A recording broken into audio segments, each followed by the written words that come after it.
자, 여러분 안녕하십니까, 따따십니다. 2021년 넷플릭스의 마지막 한국 컨텐츠인 고요의 바다가 12월 24일 공개가 되었습니다. 공개 직후 국내외 언론이나 시청자들의 반응은 이전 오징어 게임이나 지옥만큼 뜨거운 찬사를 보내는 느낌은 아니지만 나름 상위권을 유지하는 모습을 보이고 있습니다. 저 개인적으로는 드라마를 재미있게 본 편이지만 아쉬운 점도 뚜렷하게 보였습니다. 드라마의 첫인상은 미스터리와 공포로 시작이 됩니다. 초반 1에서 3화 정도까지는 미스터리를 기반으로 하여서 달에 도착한 이후에는 약간의 공포를 유도하는 연출이 등장합니다. 그리고 후반에는 이런 미스터리의 해결과 함께 사회적인 문제에 대한 윤리적인 고민이 들어가 있는 그런 드라마라고 설명할 수 있을 것 같습니다. 아직 드라마를 안 보신 분들에게 드리고 싶은 말씀은 이 드라마는 스포일러에 아주 민감한 드라마라는 것입니다. 미스터리가 주요 코드라서 그런 것도 있겠지만 예고편을 보고 많은 사람들이 추측했던 것과 좀 다른 방향의 이야기가 등장해서 이것이 하나의 의외성을 발휘할 가능성이 있습니다. 사람에 따라서는 오히려 이것이 실망의 요소가 될 수도 있을 것 같네요. 자, 그러한 이유로 드라마를 시청할 때 되도록이면 조용한 환경에서 시청하시는 것이 좋을 것 같습니다. 드라마가 전체적으로 시끄러운 느낌보다는 조금은 고요한 느낌이 강하게 들어서 무언가를 하면서 보기에는 조금 부적절한 드라마가 아닐까라는 생각이 듭니다. 드라마에 대한 호불호가 갈린다고는 하지만 그래도 칭찬할 부분은 칭찬을 하고 가야겠죠. 자, 드라마 전체적인 퀄리티 자체는 나름 괜찮다고 생각을 하는 편입니다. 솔직히 말해서 이런 작품 넷플릭스가 아니면 못 나왔을 것이라고 생각을 합니다. 한국 콘텐츠 시장을 생각을 해보면 그동안 나오지 못했던 유형의 콘텐츠이다 보니 아무래도 조금 더 응원하게 되는 경향이 있습니다.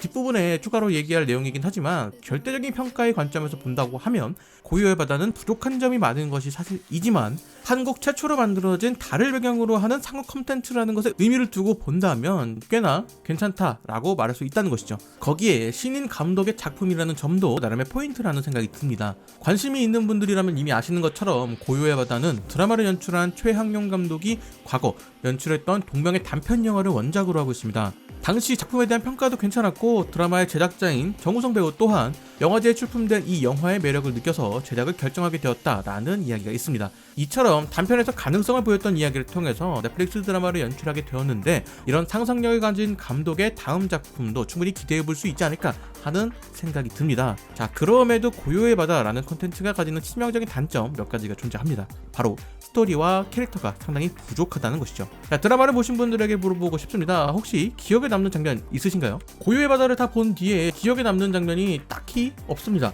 이는 컨텐츠를 대표하는 이미지가 없다, 임팩트가 부족하다 라고도 볼 수가 있는데 대중들에게 인상적인 모습을 남기지 못했다는 것은 상업 컨텐츠에게는 치명적인 것이라고 생각을 합니다. 특히나 지속적인 컨텐츠 소비가 이루어지는 넷플릭스에서는 이용자들에게 강한 인상을 주어야 후속 시즌에 대한 가능성도 열어줄 수가 있는데 고요의 바다는 그런 부분에서 부족하다는 것이죠. 실제로 드라마의 결말까지 다 본 뒤에 시즌2에 대한 생각이 전혀 안 났던 드라마이기도 합니다. 이전에 공개된 드라마인 DP에서부터 지옥까지 결말을 통해서 하나의 이야기를 마무리하더라도 다른 이야기를 더 풀어주었으면 하는 바람과 궁금증이 있어서 시즌2에 대한 기대가 자연스럽게 생겼었는데 그런 부분에서 임팩트가 부족했다는 것이죠. 자, 이런 임팩트가 부족했다는 단점은 스토리와 캐릭터에 대한 이야기로 이어질 수가 있습니다. 고요의 바다가 가지고 있는 스토리라인은 대체로 기존 틀에서 크게 벗어나지 않았습니다. 사소한 디테일에서 차이가 있을 뿐 비슷한 장르의 다른 영화들이 보여준 모습과 크게 다르지 않다는 것이죠. 그렇기 때문에 자연스럽게 캐릭터의 개성과 매력에서도 상당히 부족하다라는 생각이 듭니다.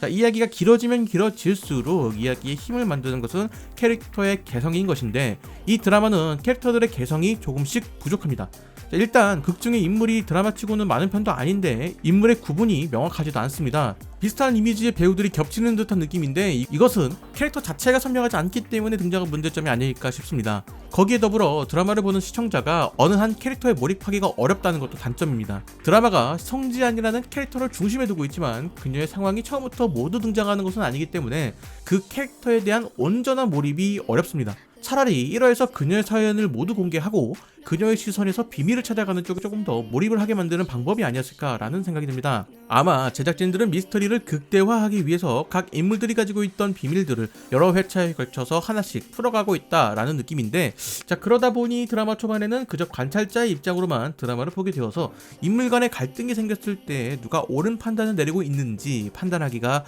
어렵습니다. 즉 드라마를 보는 시청자들이 고민할 거리가 더욱 많아진다는 것이겠죠. 자, 그러다 보니 이야기도 자연스럽게 늘어지게 됩니다. 특히나 드라마를 보는 입장에서 충분히 유추가 가능한 상황임에도 극중 인물들은 그 상황을 최대한 늦게 유추하려는 듯한 느낌이 듭니다. 급증 상황을 생각해보면 지금보다 기술적으로 더 발달된 사회이고, 그 중에서도 달에 가는 정부 작전에 차출될 정도라면 상당히 똑똑한 인물들일 겁니다. 그렇다면 드라마를 보는 시청자가 생각하는 것보다 한 발 더 나아간 생각을 하는 모습이 있어야 할 것입니다. 누구나 생각할 만한 추론을 뒤집는 듯한 모습을 보이거나 그 추론에서 더 나아가는 가설을 세울 수 있는 인물이어야 한다는 것이죠. 거기에 더불어서 기지에서 발생한 문제를 해결하는 과정도 그리 긴장감 있게 느껴지지가 않습니다. 특히나 극 중반에 등장하는 통신설비 수리는 에피소드를 위한 에피소드로만 느껴지는 모습이었습니다. 결국 이러한 모습들이 너무 뻔하게 느껴진다는 것이 가장 큰 단점이라는 것이죠. 한마디로 기존 클리셰에서 크게 벗어나지 못했다라는 것입니다. 그렇기 때문에 이러한 부분에 대한 고민이 조금 부족하지 않았나라는 생각이 듭니다. 특히나 결말부의 에피소드는 감동을 유도하는 듯한 모습이지만 그리 감동스럽지도 않습니다. 해당 배우의 그런 행동이 다른 영화에서 보인 모습과는 크게 다르지 않기 때문에 어쩌면 배우 이미지에 너무 의존한 모습은 아닐까라는 생각도 들었습니다. 자, 지금부터는 드라마의 스포일러가 포함된 이야기를 좀 다룰 예정입니다. 그게 메시지와 관련된 이야기이다 보니 결말에 대한 언급이 불가피하여 아직 안 보신 분들은 이 구간을 피해서 영상 시청하시는 것을 권장드립니다. 자, 저는 영화나 드라마를 볼 때마다 이런 생각을 합니다. 자, 그래서 감독과 제작자가 이 작품을 만든 의도가 무엇이냐?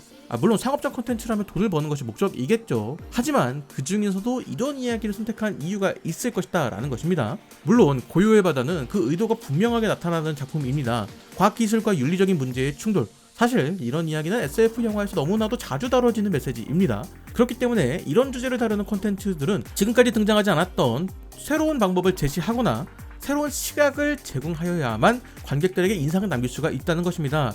하지만 고요의 바다는 그런 고민은 거의 없었던 것이 아닐까 하는 아쉬움이 있습니다. 결말만 두고 본다면 부산행과 전혀 다를 바가 없는 것이 아닐까라는 생각이 듭니다. 결국 생존자는 여성과 아이고 그 아이가 인류의 희망이고 그 생존자를 위해서 공유 배우가 희생하는 구도, 정말 부산행에서 보여준 모습과 크게 다르지 않은 모습이죠.